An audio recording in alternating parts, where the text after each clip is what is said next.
Good adventures, everybody. Welcome to episode 4 of Books Cubed. Um, Today I have a reading. I'm going to be reading from some of my work. First, before I get to that, I wanted to mention comments. I have one comment from last week's episode from Lisa. Where was it? What was it?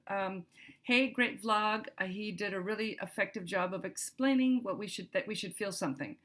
I think he really did. He did. She was talking about Todd, who I talked to last week about poetry. I often gauge whether I thought a poem was good on whether I felt something, but thought I was doing it wrong. I really enjoy Mary Oliver. Her poem, The Journey, is one of my favorites. Billy Collins is one who will make you laugh. Being a writer, I think you'd enjoy a word I can't pronounce because I can't read it. It's too far away. But it's in last week's show notes. Good stuff. Also, performance poet Terry Malley has some really good ones. I especially love What Teachers Make and totally like Whatever You Know. Check them out. And I did check him out. And he has a funny poem called The Importance of Proofreading, which is really funny for a writer. And of course, everything's wrong about it. So I recommend, I'm going to put a link in the show notes so you can check him out and read some. He's got several poems online that you can read, but I'm not going to read from them because they're his poems. What have I been doing? Writing. I am trying to get How to Score Your Grouper out so it's ready when I said it was going to be ready. We'll see. I'll be writing after I finish getting this all done. I'll be heading off to the coffee house to do some work, see if I can get a couple chapters knocked out today. Normally, I would have started my day with a run. We are training for a half marathon in November. My friend Laura and I are going to meet up finally. She did if you have a paperback copy, or even the e-copy, it's in there too, of How to Sex Your Snake. Laura did the map on the inside. I know she's done some other stuff for me, and I'm so sorry, Laura. My mind is a mess. So, but she's great. She's a great artist. So, if you need an artist, I'll put a link to her in the show notes. Let's see. Shin splints. Shin splints.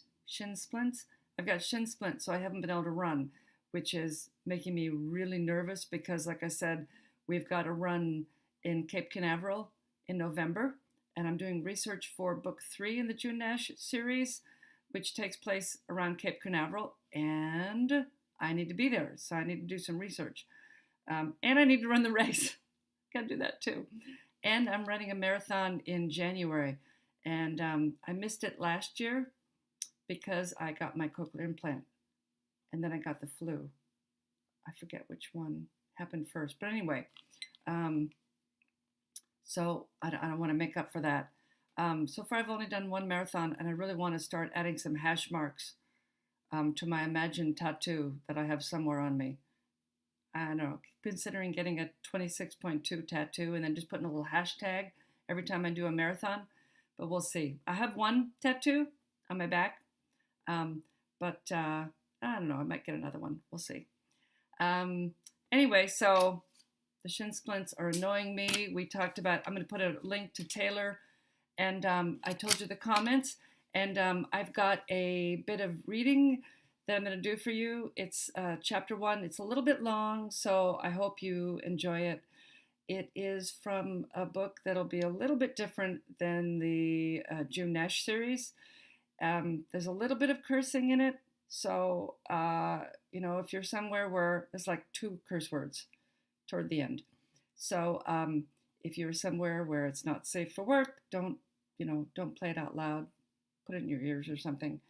And I guess that's about it. And I guess that's about it. So we'll go right to that.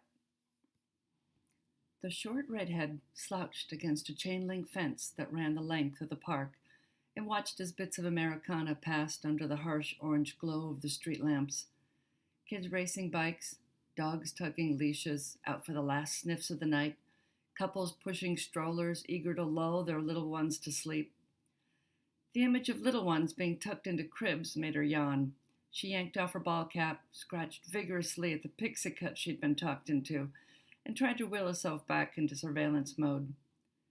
It was an unseasonably warm September evening, and while her jeans and tan antelope jacket were tolerable, she was regretting her choice of footwear. The low-heeled hiking boots were comfy, but they left her with sweaty feet and an itchy left leg, though that was more from the gun strapped to her calf than the boot. She bounced herself off the fence and crouched down to adjust her ankle holster. The Beretta Pico 380 didn't weigh much, less than a pound with a full magazine, but the Velcro was old, a hand-me-down from her first partner, and it was losing its will to live. The holster had spent most of the night loose at her ankle, bouncing against the lip on her boot. While she used one hand to steady the pocket holding her gun, the other ripped the Velcro, pulled it taut, and then pressed it back into place. Tested it with a tug. It would hold, for now.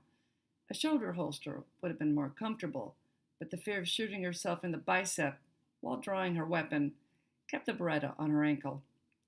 Before she dropped the leg of her boot-cut jeans back into place, she checked to see if the photo was still tucked behind her gun. It was. She wiggled it free and hooked two fingers into a link in the chain. She wiggled it free and hooked two fingers into a link in the fence to hoist herself up.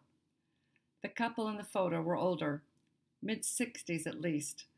The woman held a scruffy brown little dog on her lap, and she and the man looked happy. Better times. The redhead yanked the walkie-talkie off the waistband of her jeans and pressed the talk button. "Where is she?" A burst of static came back at her. "Hang on, Finley." Her partner, Walter, sounded bored. "In the bedroom, watching TV with her mom. Where are you?" "End of the block, by the ball fields." More static. "You don't, by chance, consider this a big fat waste of our time, do you?" Finley tapped a fingernail against the edge of the walkie-talkie. "Walter could be a real pain in the ass." When her mentor Jack had skipped town in the middle of the night, leaving the agency in her hands, she'd been fine working alone. Being a private eye was really all about research, and that was something she could do all by herself. Lots of time at the computer, lots of time sifting through record halls and archives, lots of time sitting in a parked car, ready to snap pictures of the spouse of the week doing the nasty with the wrong partner. All you needed was patience. "Doesn't matter what I think," she said. "It's what the client thinks, yeah. When are you coming back?" And Walter was not a patient man, or even a private detective. He was a writer, a romance writer. He churned out those thin volumes you see at the grocery store with the bare-chested guy on the cover, his beefy arms wrapped around a damsel in distress. No, the writer was her unofficial partner because he was Zelda's brother, and she loved Zelda. Less than a week after Finley had become the sole owner of the agency, Walter had shown up with a question. Research for a new book. A morning it turned into a day, a week into a month, and 2 years later he was still there, camped out at Jack's old desk, tapping away at the computer when he wasn't peppering her with questions about PI procedures. And as far as she knew, he still hadn't written a story about a private detective. She finally decided that as long as he was going to be around, she might as well put him to use. Let him answer phones, take care of the mail, help her be in two places at once, like tonight. She lifted the walkie-talkie to her lips. "I'm going to do another pass, and we can trade out." Walter was going to have to try to be patient. "So, like 5 or 10 minutes more?" "He's Zelda's brother," she reminded herself, "and you love Zelda." "Be more like 20. Pretend you're protecting the heroine from one of your books. The time will fly." On the other side of the packed neighborhood park, Walter wasn't sure he could make that work. Stretched down in the bed of his pickup truck, his back against the cab window, he replaced the walkie-talkie with a pair of binoculars and involuntarily shivered as the little old lady came back into view. A woman like her would never be the heroine in one of his books. Though, perhaps this was an untapped market potential. Romances featuring senior citizens. He spun the focus wheel on the binoculars. Everything melted into soft blobs of color before sharpening back into little old lady. No, there were wrinkles in that landscape. That was a lot of wrinkles in that landscape. It would never work. He dropped the binoculars in his lap and rubbed his eyes. Moments like this almost made him regret his decision to partner up with his sister's girlfriend. Almost. But with Jack gone, Finley was on her own. Who knew what sort of trouble she'd get herself into? The possibilities were endless. Walter raised the binoculars again and gave the room he was watching another quick peek. The old lady had settled down into bed, thank goodness he'd missed any change of clothes, and was currently snuggling the little brown dog. They weren't going anywhere anytime soon. Better to keep an eye on the house itself. The binoculars dropped back into his lap and he rubbed his eyes again. He really needed to clear his head and think about something else for a bit. As he scanned the row of cracker box houses that lined the old lady's street, something about the trees caught his eye. The old-growth cottonwoods that dwarfed the little house had begun to shake, as if a strong wind had picked up out of the south. Flecks of silver caught his eye. Something was moving through the trees, leaves shifting, branches shaking. What the hell?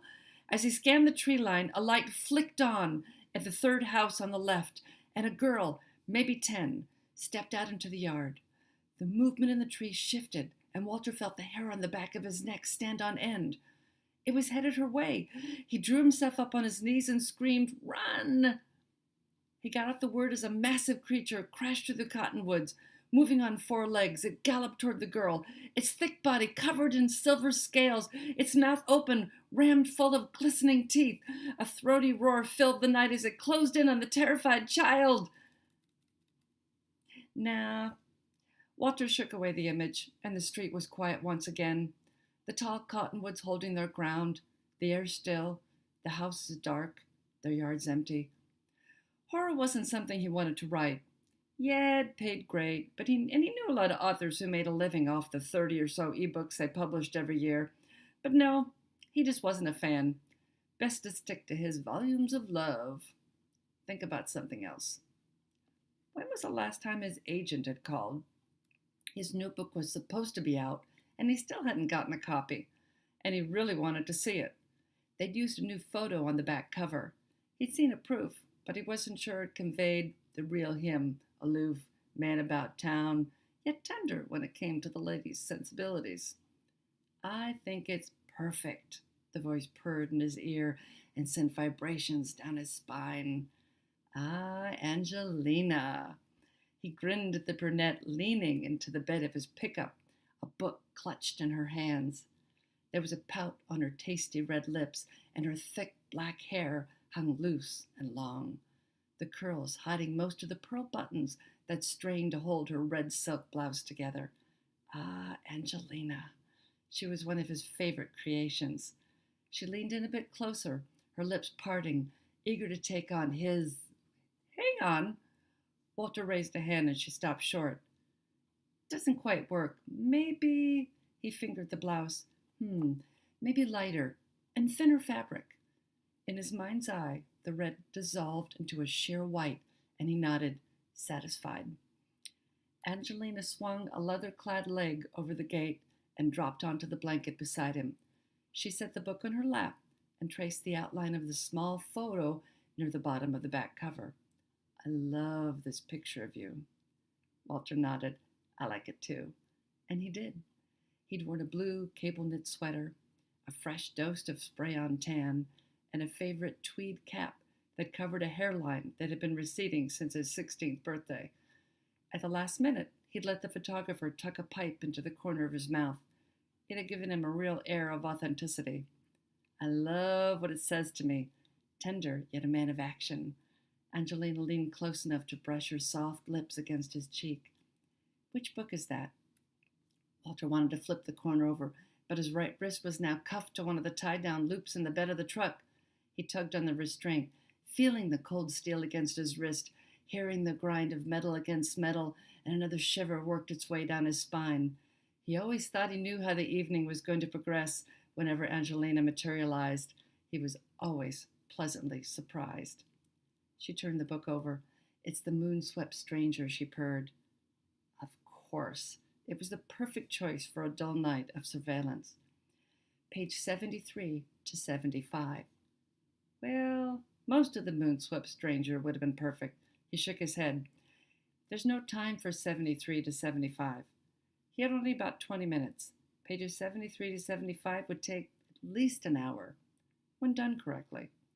Angelina ripped open her shirt. Pearl buttons flew in every direction, freeing cleavage stuffed in a lacy ivory corset. Just page 75 then. 20 minutes later, Finley was only halfway through her last circuit of the park. More bikes, more strollers, more dogs. Eventually, she'd been forced to stand to one side, simply scanning faces as they went by, and now her neck was sore. Sticking a corner of the photo between her teeth, she slipped 2 fingers into a link in the fence to steady herself, and then pressed her chin to her chest until the back of her neck burned from the stretch. Then she closed her eyes and rolled her head in a circle.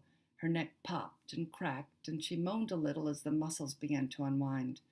Tomorrow, she was getting a massage and charging the client. She took the photo out of her mouth and wiped the wet edges on her sleeve. Better get back to it. Slipping into an empty bit of sidewalk, she sidestepped an arthritic-looking Dalmatian and his equally arthritic owner, dropped onto the street, and was almost run over by a bicycle as it zigzagged around a couple of rollerbladers.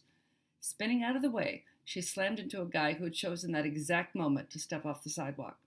The photo went flying, and she wound up face first in the gutter. Are you okay? Somebody pulled her to her feet. Not the guy who'd knocked her over, of course, but the guy from the photo, which she was now holding. Oh, well. Hi, Gary, she said. He wrinkled up his face in recognition. Finley Wade. How you doing? She asked. He nodded, crunched up his mouth like he was going to reply, sucked in a breath, and then took off. Finley propped a foot on the edge of the curb and watched him jog away. He wasn't very fast. The beer belly told her he wasn't into exercise, and the wheezing signaled a multi-pack-a-day habit. And that was all good. She wasn't in the mood to chase him. When he reached the T intersection at the end of the road, he stumbled to a halt and hunched over to catch his breath. Go right, she whispered to herself. If he went right, she could ignore him, advise the client, regroup. Go right, she whispered again. He went left. Fuck, she was going to have to chase him. Okay, so I hope you liked it. It's a little bit different than June Nash, like I said, but I really had a fun time writing it. And the book is about half done, so I don't know. Let me know if you want to hear more. That's it for this week. Next week I have got, I'm not sure what I have next week. I've got 4 or 5 shows that are done or partially done. So I'll just, I don't know, I have to look and see which one I've scheduled for next week. I really should be more organized, huh? Yeah, really. So leave a comment. Let me know what you think of the show. Let me know your favorite books, your favorite poets. We talked about poetry last week. Write a haiku for me. They're really short. It's what, 575 syllables? Come on, leave one in the comments.